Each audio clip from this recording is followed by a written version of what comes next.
जब सच्चाई ताज से टकराई तो शुरू हुआ असली खेल। नेड स्टार्क अब धीरे धीरे राजधानी की सच्चाइयों से वाकिफ हो रहा था।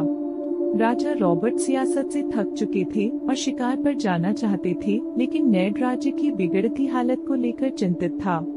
हर दिन दरबार में राजनीति की एक नई साजिश हो रही थी। नेड को एहसास होने लगा था कि ये राजधानी तलवार से नहीं, चालाकी और धोखे से चलता है। उधर लैनिस्टर भाई बहन सर्सी और जैमे नेड को खतरा मानने लगे थे।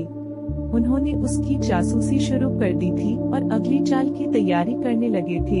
एक खामोश युद्ध शुरू हो चुका था, जहां वार शब्दों से होते थे लेकिन घाव गहरे देता था। नेड को धीरे धीरे कुछ भरोसेमंद लोग मिल रहे थे, जैसे पेरिस्टन, जिसने उसे आगाह किया कि सच्चे लोग इस खेल में ज्यादा देर नहीं टिकते।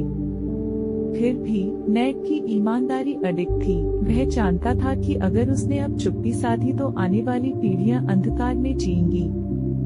नेड ने एक गुप्त खत भेजा, लेकिन लैनिस्टरों के आदमियों ने उसके संदेशवाहक को रास्ते में ही पकड़ लिया। सबूत बाहर जाने से पहले ही दबा दिया गया। हर कोने पर आंखें थी, दीवारों के भी कान थे, और सच अब सुरक्षित नहीं था।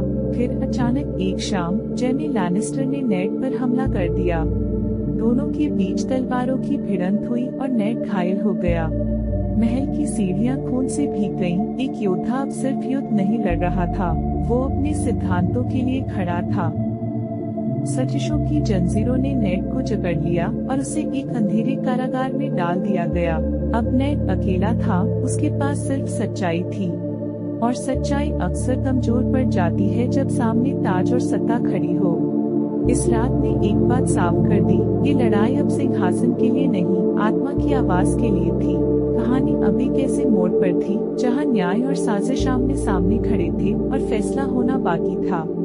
कहानी यही नहीं रुकती। लाइक करो और सब्सक्राइब करके अगला पार्ट जरूर देखना।